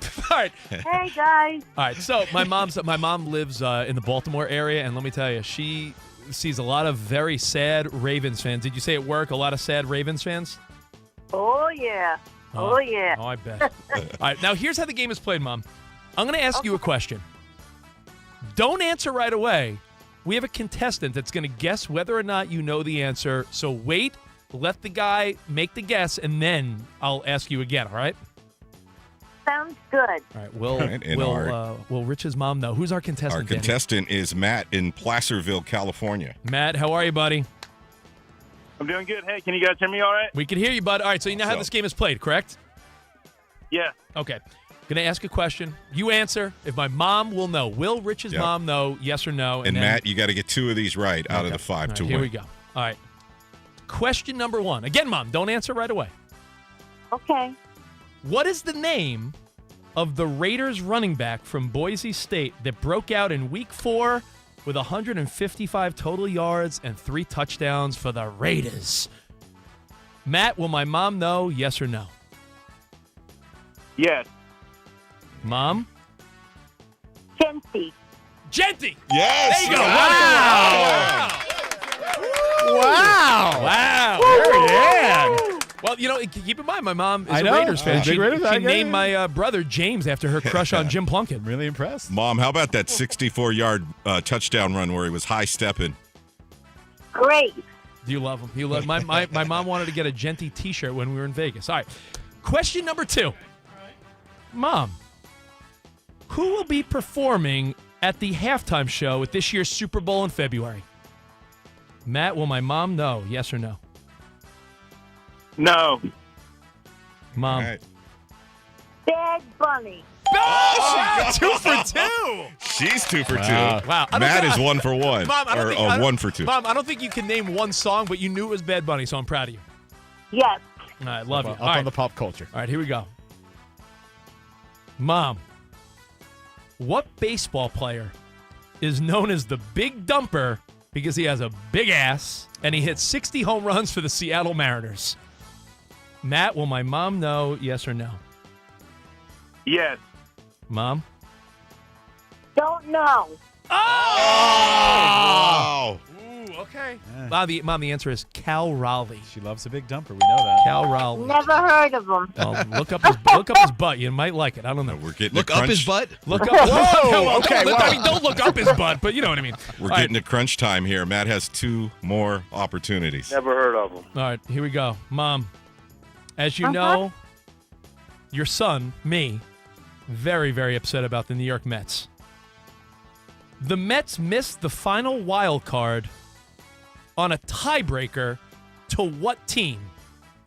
Will my mom know, Matt, yes or no? Yes. Mom? The Marlins? No. The Reds. The Mets lost to the Marlins, but the Reds are in the playoffs. All right, so it comes down to the final one. Wow. All right. Mom, I want you to put your thinking cap on. Yes, Dan Byer. Okay. There are no more magical 2 words in sports than question 5. right here. You always hear Game 7. Game 7. Question 5. This is where it all rides. This is for all the marbles, Mom. For this guy, Matt, in California. Here's your final question. What 3 teams has LeBron James played for? What 3 teams has LeBron James played for? Matt, will Marianne, my mom, know? Yes or no? No. Mom? The Lakers? Yes. I don't know any other ones. Matt, you win! Matt wins! Matt's a winner! Yeah! Wow. Mom, where is LeBron James from? Do you know where he's from? No. He's from Ohio. He played for the Cleveland Cavaliers.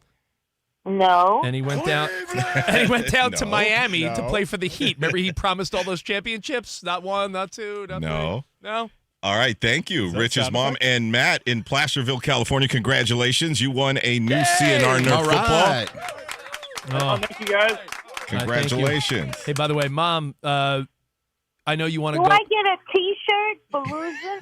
Yeah, you get a T-shirt for losing, a Covino and Rich Fox Sports Radio T-shirt. But know what my mom wants to do? Mom, what an ultimate weekend. She wants to go back to Vegas, and she wants to go see the Yes, Wizard. I do. She wants to see the Wizard of Oz at the Sphere, and she wants to see the Raiders play at home. So I said, wait for your son to get his next contract. All right, Mom, thank you. Love you. Thanks for playing. Love ya. And Matt, congratulations. You won our second edition of Will Rich's Mom Know. All right, let's go to Dan Byer for an update. DB, what's going on, man? Anthony Volpe hit a solo home run for the Yankees. They're on top of the Red Sox, 1-0 in the top of the 3rd inning in Game 1 of their American League Wild Card Series. It is a best-of-3 matchup. In the other ALWC, the Tigers topped the Guardians today by a score of 2-1. Tarek Skubal. Can I bet someone a coffee? I'm sorry, Dan Byer, for interrupting. Will Covino wear his Volpe T-shirt tomorrow to work? Yes, he will.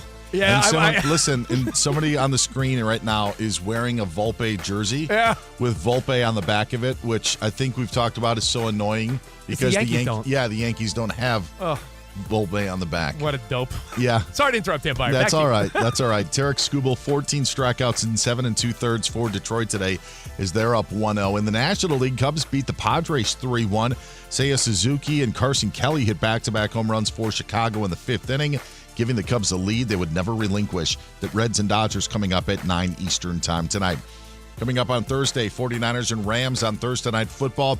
Earlier today on KMBR in San Francisco, 49ers GM John Lynch said he expected Purdy and wide receiver Ricky Pearsall to be questionable. No practice for either today. That also includes wide receiver Juwan Jennings. Purdy did meet with the media, says that his toe right now feels better than it did after week 1, but also said that if there was a game tonight, he would not be able to play. Gives him 48 hours. Telling. Likely to be questionable for the game against the Rams. Tyreek Hill had surgery on his injured knee. His agent, Drew Rosenhaus, says the realistic goal is for Hill to be ready by the start of next season. Dolphins are signing wide receiver Cedric Wilson Jr. off the Saints practice squad. Raiders tackle Colton Miller headed to IR with a high ankle sprain and hairline fracture in that ankle. Former Syracuse basketball star Lawrence Mountain died at the age of 53. And Minnesota Lynx forward Nafisa Collier read a statement today saying that there is a lack of accountability from the WNBA's front office, saying this. I'm concerned about the future of our sport. Everyone deserves to hear the truth. We have the best players in the world. We have the best fans in the world. But right now, we have the worst leadership in the world. That from the Lynx star. Collier's scathing words directed at Commissioner Kathy Engelbert, saying that the league believes it succeeds despite its players. She complained about the officiating, the TV deals, how they treat their star players. A lot in that statement from Collier earlier today. Damn. Back to you, Rich. Dan, thank you. Around the room, dumb question before we go to break. Might be the dumbest question of the day. Turf toe. Real big story this year. Brock Purdy, it seems to be a struggle early on. And Joe Burrow, the extreme case of that is what has now sidelined Burrow for the foreseeable future. If you asked 100 Cincinnati Bengal fans if it meant Burrow being back in action, would you lick his toe once a day? How many people would say yes? Not many. Oh, think of the I didn't know where you're going with Yeah. that. Think of the guys. I thought you were going to say about the Reds lose. think That's where I about- thought no, it was going. Think about Bengals fans that paint their face like they're a damn Bengal. Like the diehard fans, and you said, "Hey man, You just got to lick his toe once a day, and he'll be back. Yeah, there's going to be a few of those fans that'll do it. What about? I think 50% of Bengals fans, because that's a fan base that thought this was the year. They were Thurston. They were like Thurston Howell III. They thought this was the year that they were going to get to the next level, and then Burrow's out. So I guarantee, I changed my answer. 70 out of 100 Bengals fans would lick Joe Burrow's toe once a day for the rest of the season if it meant him being healthy.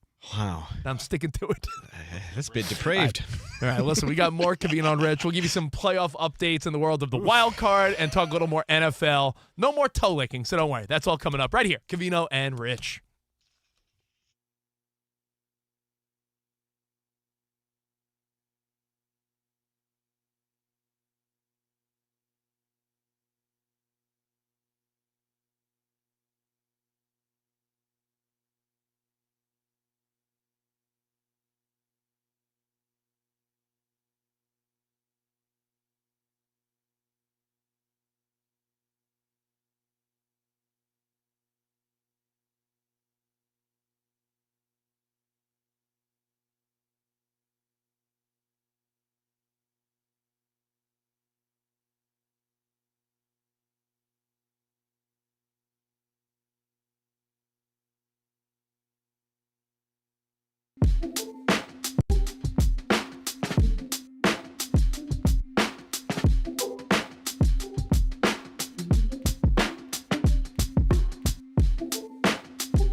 Covino and Rich get you over the middle of the week with Midweek Major. Hi, guys. Hey, Spot. How are you? Hi, Spot. Let's jump right in. All right. Hi, Spot. Mr. Unlimited himself, Danger Russ Wilson, spoke out today about his recent benching, making way, of course, for backup QB Jackson Dart to step up as starter. But despite losing his starting gig, Russ is not fazed. So during today's press conference, he said, quote, I think for me personally, I'm not done. I've got so much belief in myself, and I know what I'm capable of. I know I can help this football team if it comes up. Wilson threw for 450 passing yards, 3 touchdowns in week 2, but understands that the NFL is a business. He said, quote, you can control your attitude, you can control your gratitude, and those two things are important because I love the game and respect it. Dart also spoke out at the press conference, saying he knows he's got to go all out in his debut, midweek or major. You know, Dart's got the start, but, Russ has a Super Bowl. He is a, borderline Hall of Famer, and what I love about Russell Wilson is that you can make fun of him. We all can. I've done it. Dangerous, Mr. Unlimited. He's corny at times. But you know what? On the day he gets benched, you know what he spent the day doing? Visiting children at Mount Sinai Hospital. What a man. Guys visiting sick kids, being a great member of society. The Giants stink. Move on to Dart. I think this is major. Definitely major. Because he's got a great attitude, and you know what? He's made tens of millions of dollars. Who cares? He'll get a chance somewhere again, but I don't know. I like Russ. I think he's a good dude. The Giants do need to make a move, though. I actually agree with everything Rich said. Oh. Shocker, major. Definitely I think it's major. major. I think he's handling it well. He says all the right things. He has a great outlook on it. He's understanding that it is just a business move, I think, at this point. Like, they got to put him in there. Daboll has nothing else to do. Plus, they can possibly save the season. Why not? They even got Young Ho Koo on their practice squad. So they're trying to make some moves here. And I think major, but I also think that he can't beat Father Time. I think he did lose a step. He may have a lot to give, but he's not the same player. No, I mean, listen. I think his mind is saying yes, but his body's like, eh. Kind of like his body's telling me no. No, but it's like Canelo and Crawford. It's like, Canelo thought he had this fight. He could do it. His head was there, but his body didn't react the same way. Yeah. Definitely major. Wrapping it up with Tommy Brady officially firing back at critics who are questioning his conflict of interest, as of course as a Fox broadcaster and minority owner of the Raiders. So he released a newsletter today, Tommy's newsletter, say that it's his duty to utilize his knowledge of the sport, and anyone who doesn't see it is paranoid and distrustful. So he spoke at length about the importance of doing one's job, and that for him means growing the game of football by sharing his experiences on Fox broadcast and assisting in bringing the Raiders back to relevance. He said with the success that football has given him, he has a moral and ethical duty to the sport. And he said that anyone who opposes his dual jobs is blinded by distrust, and it's hard to see beyond their self-interest. He actually went on to really lean into his haters. It was like a crazy rant. I think this is major. This is major. Definitely major. I'm Team Tom Brady on this. I think we all love to just lead with skepticism and cynicism. I think Tom Brady's great for the game. He's a legend. In fact, yesterday I was bummed that we didn't bring up. It was the anniversary yesterday of when he took over for Drew Brees, and the rest is history. So yesterday was the 24th anniversary of when he took. Did I say Brees? Drew Bledsoe. When he took over for Bledsoe, that was 24 years ago yesterday. He's been great for the game, biggest winner. And everything Tom Brady does, I think, is great for football. So I'm Team Brady on this one. Major. Man, the best 2 hours of the day, hanging with you guys. Unless, of course, I'm coaching. My kids hit like a nice double, then I'm proud of them. You can't conditionally be proud of your kids, though. That's something I'm learning, too, right? All right, hey, Covino and Rich, Fox Sports Radio. Now, if you ever wanted to try an Olympic or Paralympic sport, try fencing. It's safe. It's easy to start. Find the beginning class near you at usafencing.org/tryfencing. That's usafencing.org/tryfencing. And this just isn't a game. It's a once-in-a-generation event. The Harlem Globetrotters 100-year tour. Come be part of the legacy that never stops. Be there when history's made. Da-ba-ba-da-ba. Harlem Globetrotters 100-year tour. Get your tickets today at harlemglobetrotters.com. All right. I wanted to re-angle my dumb question. I guess there was actually a better question was posed by Danny and Iowa Sam. I said, turf toe, huh? It's a big problem this year. Brock Purdy, who knows what's going to happen in the next 48 hours, or is it going to be Mac Jones on Thursday night? And then I said the Bengals' whole season got flipped upside down because Joe Burrow, it looks like most of the season he's out, and it's all turf toe. This is not good. And we described turf toe. Take your thumb and pull it back until it hurts. And that hyperextension and snap of that tendon would be the equivalent to what turf toe on your big toe is. And I said, would a Cincinnati Bengals fan lick Joe Burrow's toe once a day for the whole season if it meant Burrow's back? A better question was posed. That's not as weird. Would you endure that injury if it meant Joe Burrow didn't? Like if I said, hey, you're a Bengals fan? You have turf toe for the next 3 months, but Joe Burrow's fine. Do you think fans would take on the pain for the player they root for? Do Sundays, Mondays, and Thursdays mean that much to you? Like, Danny G, if I told you, the Raiders were in a better spot, but, Genti pulled the groin muscle. If I said, Danny, he's fine, but that means you pulled the groin muscle. No, this is going to have to be for a playoff win or a championship. Yeah, not that your team. What is your team? 1-3, 2-2. What are they? Yeah, 1-3. Like for you, it doesn't apply, but there are times where you're in playoff mode. Like if you said in order to win a playoff game, then you'd see me coming in to work on crutches. I know that I still think the Phillies are one of the favorites to really take the World Series. I think they're a really well-balanced squad, yet no Zach Wheeler. What if I told some of these bonehead, diehard Phillies fans, who, by the way, they really are the most passionate. You got to respect Philadelphia sports fans. Do you think someone that would take on the injuries of players missing if it meant that guy's healthy? And I think the answer is yes. People paint their face. People spend thousands of dollars. People buy jerseys. People get tattoos. You tell me they wouldn't endure an injury, Dan Byer? Someone ate horse poop after a celebration. Of course. So they had already won, and they decided to do fact, it. yeah. Like, if that allowed you to win, tells you everything that you need to know. I guarantee you go up to the Bay Area. I'm not saying I would do this. I got other things going on. I got to be coach of the year for sports, and I like to stay active. But I guarantee there's Niner fans that if you said, hey, would you take on Bosa's ACL?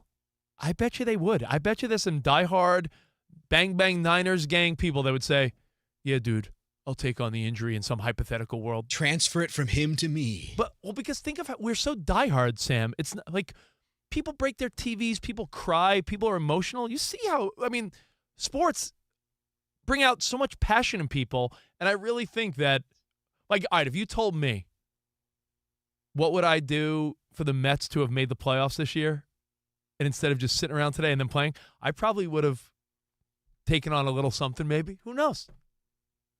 Just saying. This conversation could become very morbid.